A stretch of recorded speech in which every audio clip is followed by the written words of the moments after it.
सवितुर्वरेण्यं भर्गो देवस्य धीमहि धियो यो नः प्रचोदयात्।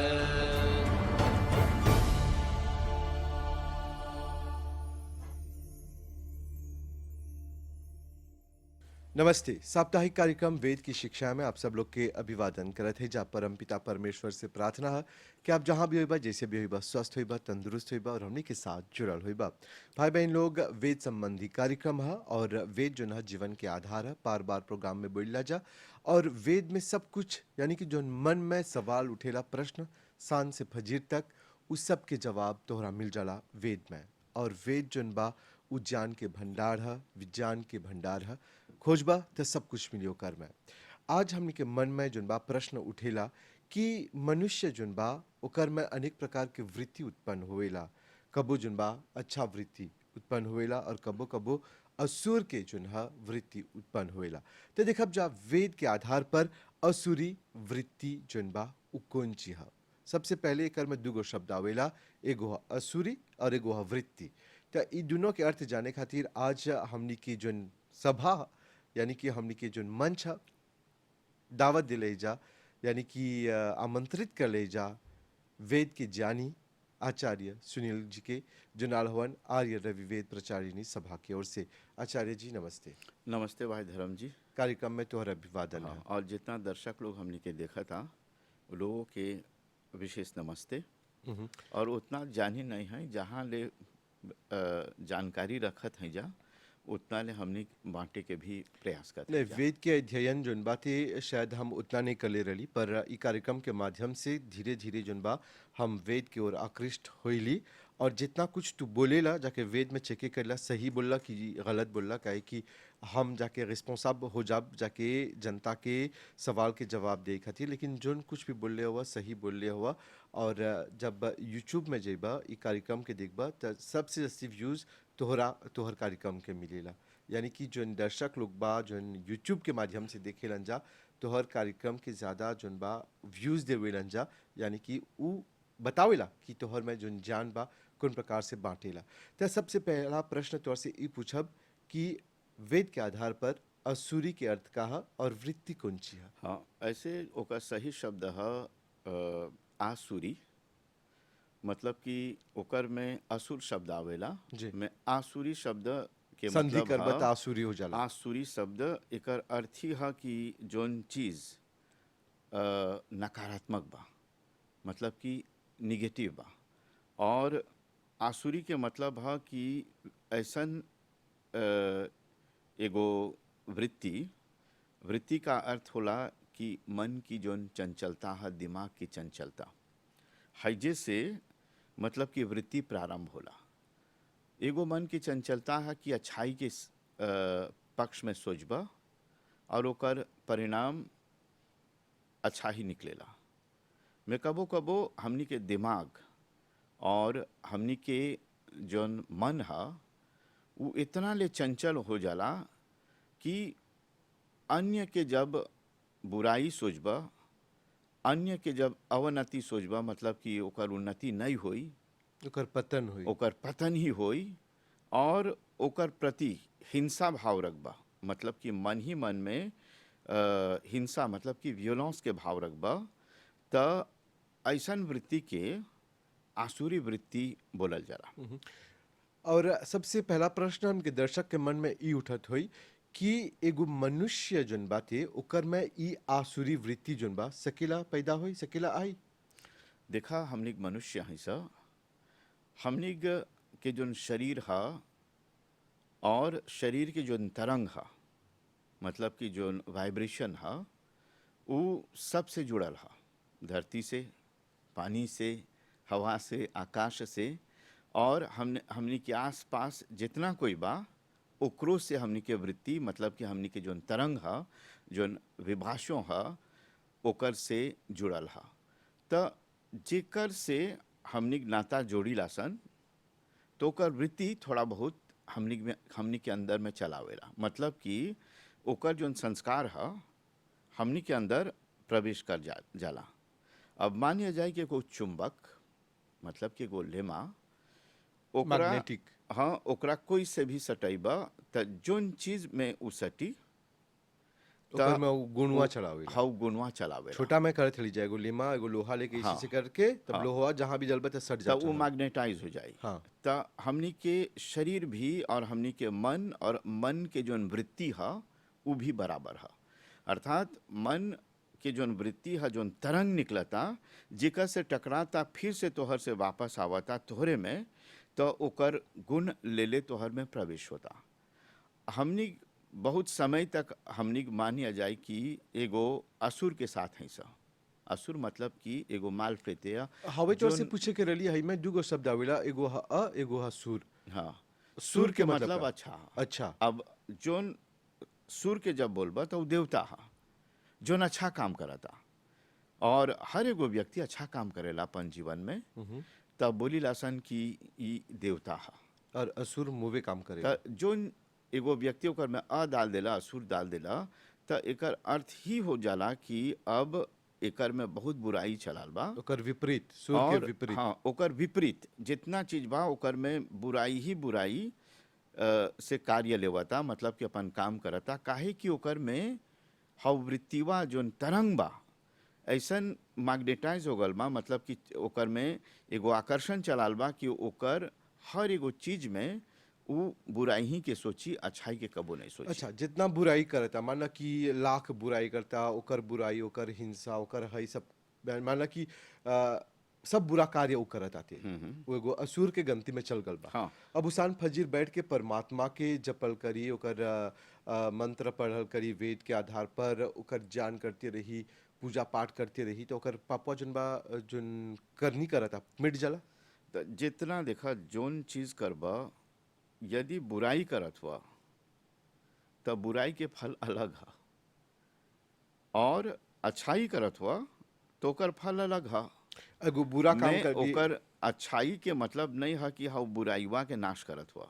जितना तलक ले बुराई कर ले हवा ओकर दंड त परिभोगे के ओके। और जितना अच्छा कर ले हवा ओकर जोन रिवॉर्ड है मतलब कि जोन तोहरा मिले के बा फल ओकर अच्छा फल तोहरा मिली। में एगो ई से हव के नहीं सकबा नाश करे ओकरा सकबा रोके मतलब कि हव प्रवृत्तिवा के अच्छाई से सकबा रोके।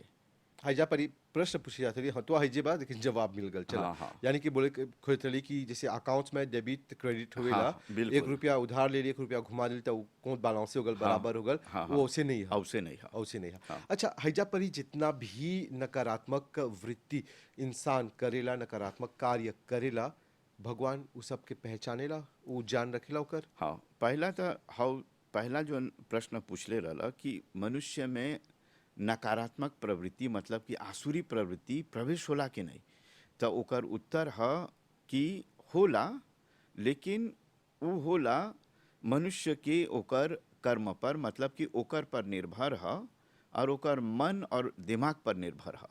अर्थात हमनी के दिमाग और मन इतना ले चंचल हो जाला कि उ चीजवा हमनी के अंदर में चलावेला। मतलब कि मानिया जाए कि एगो मानिया जाए कि एगो पशु के ओकर वृत्ति यदि ओकर वृत्ति हमनी में चलाई तो हमनी हव पशुआ जैसे बन जाइला सन।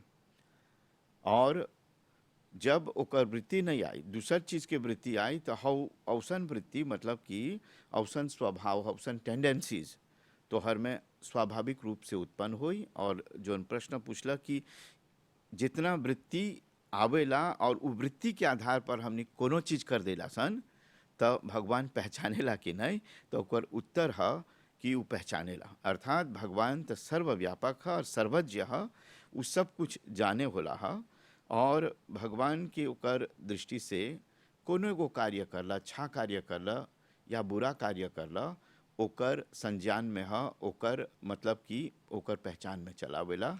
तब जैसे बोला था कि भगवान पहचानेला, पर एगो व्यक्ति जोन बा सान फजीर जोन बा उ मारू कार्य कर ले आवत आते। जैसे बोला जा कि ओकर घरा जोन बा भरी तब, पर कोनो कोनो व्यक्ति के घरा कबो भरबे नहीं करला, वो मोवे काम करते जाला, पर भगवान न्याय नहीं करेला काहे? नहीं ओकर न्याय होला हर एगो चीज के वो समय है समझ ना। एगो शरीर के भी समय है एगो वृक्ष के भी ओकर समय है। हर एगो वस्तु देखिला सन तो ओकर एगो समय है। ऐसा नहीं होल बा कि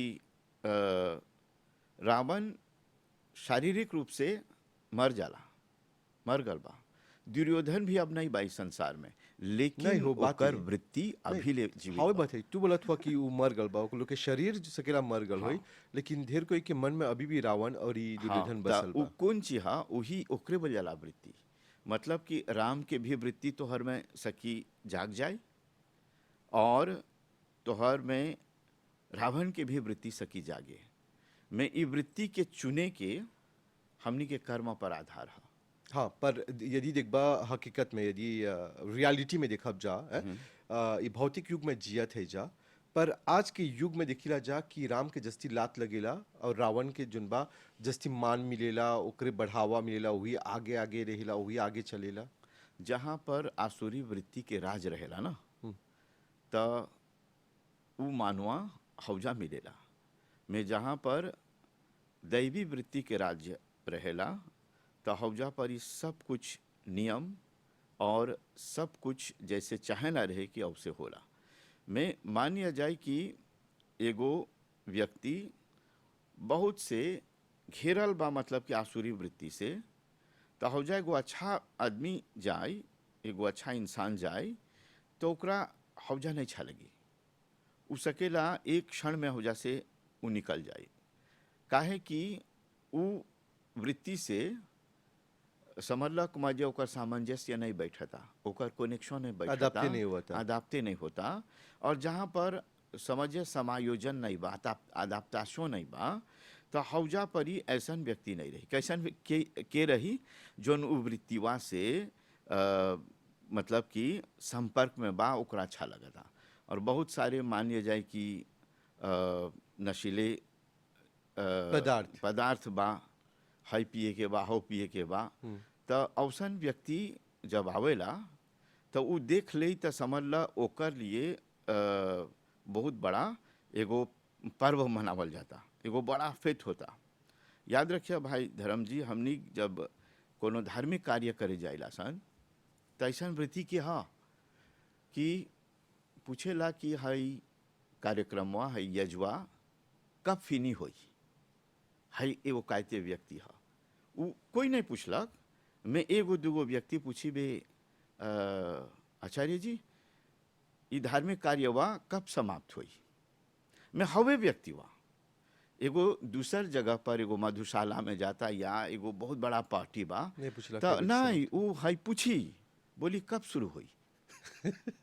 तो स्थितिवा देखत हुआ ना, धार्मिक कार्य में कब समाप्त हुई और जोन मधुशाला के जोन कार्य बा कब शुरू ओकर में हुई। बोली कब शुरू हुई। मतलब कि हौ शुरुआ से इतना ले उद्यत बा, के करावता हई, हई इच्छावा के उत्पन्न करावता, हई वृत्तिवा के करावता। मतलब कि ओकर में एगो नकारात्मक वृत्ति तोहर धर्म के प्रति चलाल बा, कि उ जैसे धर्म के नाम सुनी, वेद के नाम सुनी, यज्ञ के नाम सुनी, तो समझ लो काहे कि आदाप्ते नहीं होता ई सब चीजवन से। अच्छा, तो अभी जैसे बोला कि वेद के नाम सुनी वगैरह वगैरह, वेद में कोनो ऐसा मंत्र बतावल गल बा जौन ई आसुरी वृत्ति के पहचान करावेला? हाँ, देखा चारों वेद में बा, लेकिन चारों वेद के नहीं सकब सन सब मंत्र डाले में। ओकर में एगो ऐसा मंत्र आल बा अथर्ववेद में, जोन की ई बतावता मंत्र ऐसे बोला था कि यश तिष्ठति चरति यश्च वंचति यो नीलायम चरति यह प्रकंतम द्वौ निषद्यः सन मंत्र ये ते राजा तद्वेद वरुणस तृतीय। फिर से मंत्रवा बोल देवा था, यश तिष्ठति अच्छा, एकर चरति हाँ, यश्च वंचति यो नीलायम चरति यह प्रतंकम द्वौ सन्निषद्य यन मंत्र ये ते राजा तद्वेद वरुणस तृतीय। अच्छा, हैजा पर ही शुरू कर ला, यह तिष्ठति चरति, एकर अर्थ का है? देखा एकर यह तिष्ठति चरति का मतलब है कि जब एगो व्यक्ति आसुरी वृत्ति होला रहेला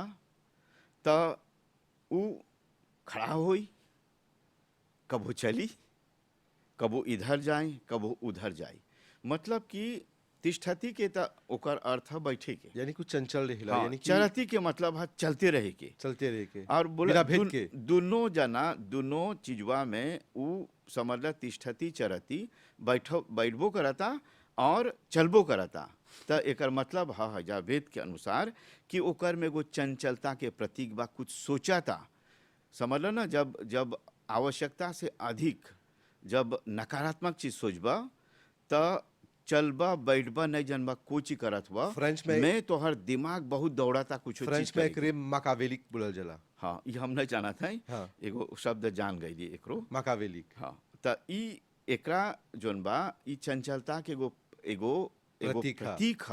हाँ हाँ काहे कि उ चलता बैठता वही नहीं जानाता कोई चीज। जब व्यक्ति देखी तब बोली काहे ऐसे करता, ओकर में एगो असामान्यता, मतलब कि जहाँ बौड़ा गल बा। हाँ, त अब उ नहीं जानता कोई चीज करी। मैं याद करिए कि वो चलता जोन चंचलतावा बा, बैठता इधर जाता उधर जाता, तो ओकर दिमाग में कुछ चलता। मुवेवे सोचता हूँ। हाँ हाँ। त हाई ओकर जोन पहचान है। वेद बोलता कि तिष्ठती चरती, हालांकि सब कोई चलाता सब कोई बैठेला, मैं एकर में एगो चंचलता बतावता। जब बचा तो समझते देर कोई लौकत। हाँ। अच्छा, दूसर वाक्य जो रहा वह यह च वचनते। हाँ, यह च वंचति ई संस्कृत शब्द है। कि ओकर अर्थ बोलता कि उ अब अपन दिमाग में डाला था कि अदमिया के कैसे ठगी। वंचती के मतलब है ओकरा कुयो नहीं करी, कैसे ओकरा ठगल जाए कि उ ओकर शब्द से प्रभावित हो। याद करिए, यानी कि सिगोते करीबी। हाँ, जोन अदमिया अभी चंचल में रहल उ बहुत दिमाग में कुछ सोच ले बा। और याद करिए कि एगो चीज जब योजना बनाईबा कुछो चीज करे के, तहजा पहले ही शब्द बोले बा ठगे के, अर्थात उ बला के ओकरा ठगी। और ठगे खातिर बहुत मधुर वाणी ओकरा चाहेला अपना लेके समझ गया। यानी कि हइजा जिमियल टपके भी। हाँ, अभी जिमेल टपकी। और ओकरा ठगे के बाद ठगे के एगो व्यक्ति काहे ठगेला, अर्थात ओकरा उ रास्ता में आना था और अपन काम ओकरा निकाली। मनवाई खोजता ओकर काम निकाले के अपन फायदा खातिर। अपन फायदा खातिर। त एक त चंचल ओकर दिमाग बा और चंचल बुद्धि बा। और चंचलतावा से ओकरा चाहेला जाने के व्यक्तिवा के कैसे फुसलाई। फुसलाई के शब्द भोजपुरी में जस्ती आवेला। ओकरा फुसला के ओकर से अब जोन सिद्ध बा करे के ओकर से काम उ कार्य निकाली। कमवा निकाली। फिर आवेला सरका वाक्य में यह नीलायम चरती। हाँ, यह नीलायम चरती ई एगो बहुत भारी शब्द है जोन की है आसुरी वृत्ति के पहचान है। अच्छा। त अब वो आसुरी वृत्तिवा एकर अर्थ ई है कि नीलायम चरती, मतलब कि हबी चरते बा ओकर दिमाग चरता, मैं अब कोची करता वही दिमागवा से कुछ करी।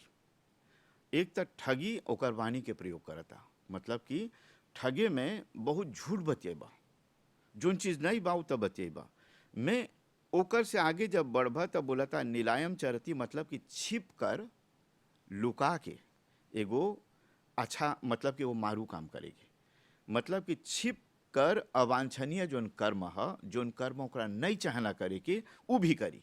लेकिन जोन व्यक्ति से काम निकाले के बा या जोन व्यक्ति के ओकरा फुसलाई के बा, ओकर बाद में जब देखबा कि उ व्यक्ति छिप करके अपन योजना बनावता, छिप करके एगो ऐसा काम करता जोन के परिणाम बाद में बड़ा भयंकर लगी। देखा, एगो चोरी होला तो चोरवा सबके सामने करी, छुपा के करी। छुपा के करी। और चोर के सबसे बड़ा शत्रु है, हमने के शास्त्र में बोला ला, चंद्रमा।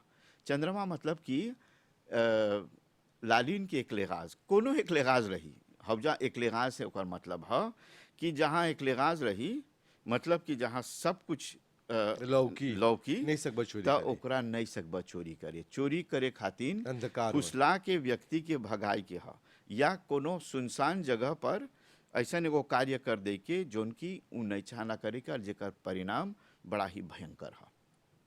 ओके, फिर ओकर बाद आवेला यह प्रत्यन कम चरती। हाँ, प्रतंकम के मतलब है कि जो अत्याचार करेला, मतलब कि हजा प्रतंकम मतलब कि ओकरा हिंसा बा प्रयोग करे के।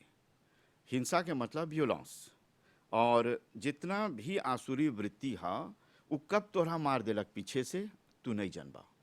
और सकेला तोहर मित्र जोन बा बुझाता कि मित्र हा मैं पीछे से वार करत आऊ, तब बोला था कि ई व्यक्ति के प्रतंकम बोलासन, मतलब कि अत्याचार और आतंकित करके हायो भी बा।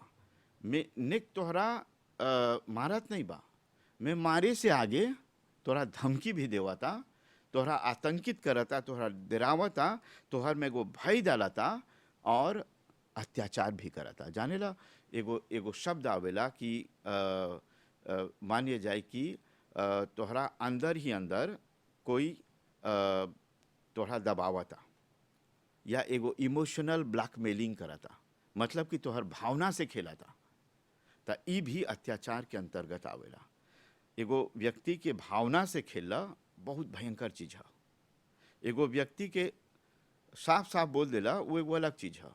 मैं धीरे धीरे ओकर भावना से खेलबा, ओकरा इमोशनल ब्लैकमेलिंग करबा, तो ई स्थितिवा गते गते व्यक्तिवा के खत्म कर देवेला और ओकरा खा लेवेला। और ओकर में ओकर हौसला जोन है बुलंद होई के बजाय आउरू गिर जाला और उ हाउ अत्याचारवा के सामना नहीं सकेला करे, काहे कि अपन आप के उ कमज़ोर पावेला।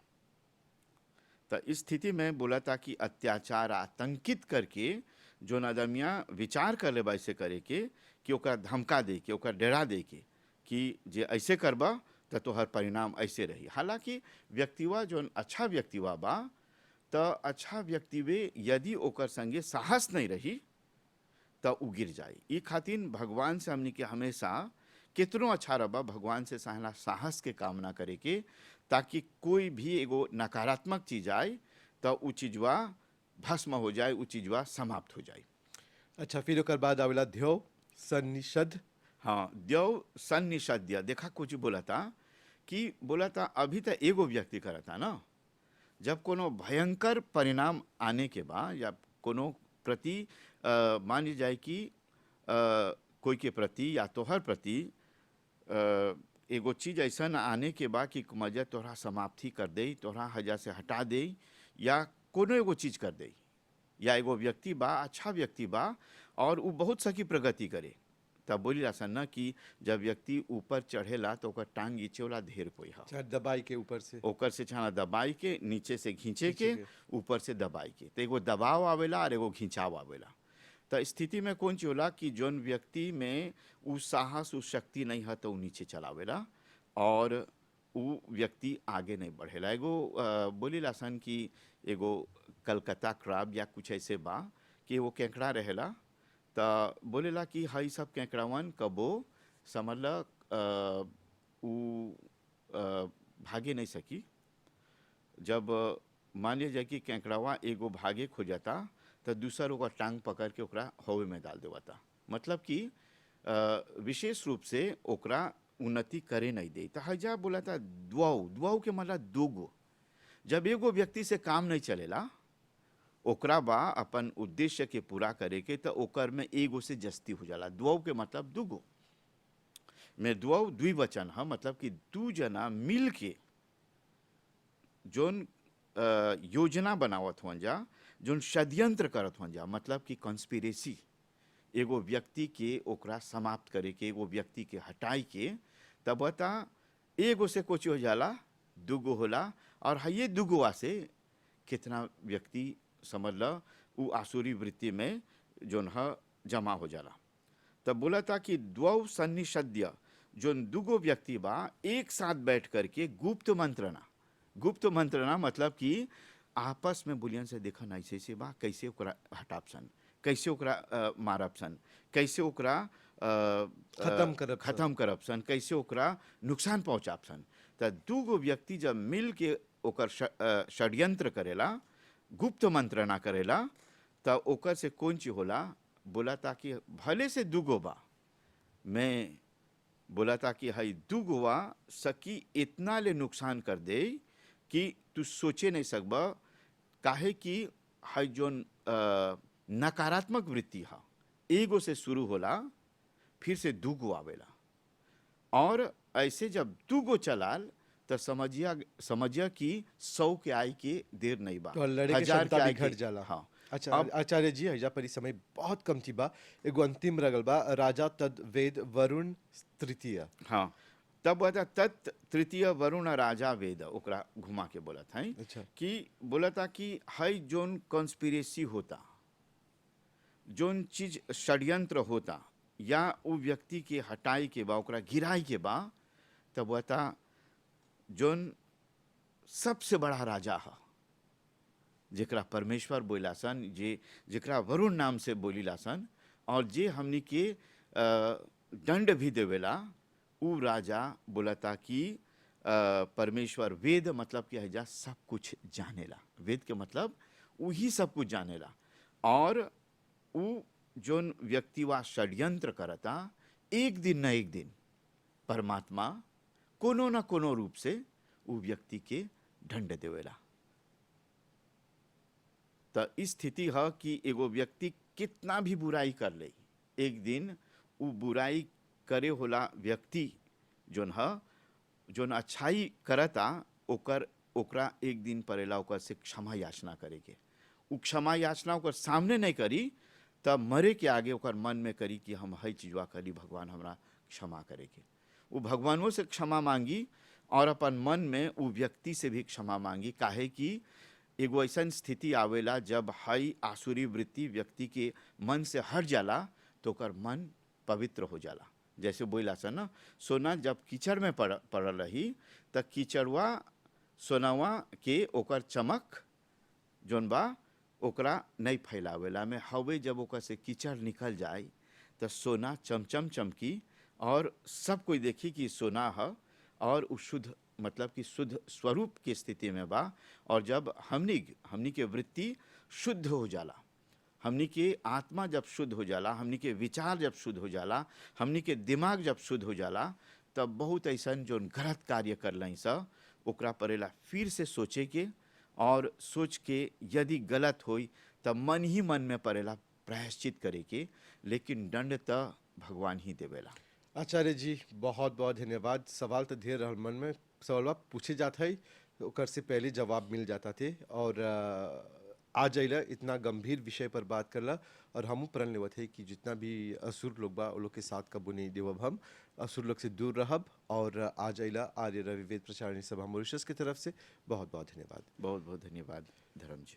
भाई बहन लोग बोला जा कि जब आचार्य सुनील आवला था प्यास बुझेला नहीं, प्रोग्राम समाप्त हो जाला, बखत पूरा हो जाला, कबो देखब जा वेद में कि सकब जा वक्त के थोड़ा बहुत रोक के वक्त के बढ़ाई कि नहीं। और आप लोग के साथ रह लेकर खातिर बहुत बहुत धन्यवाद। वेद की शिक्षा कार्यक्रम साप्ताहिक प्रोग्राम रहा, जब वो भी तोहर मन में कोनो सवाल रही हमके लिखिया। प्रोग्राम के पता है वेद की शिक्षा MBC मुका, तोहर सवाल के इंतजार रही। और वेद जुनबा आज खुशी के साथ सकब्जा बोले ई प्रोग्राम के माध्यम से घर घर तक पहुंचाता थे। पूरी टीम की तरफ से धन्यवाद। शुभ रात्रि, नमस्ते।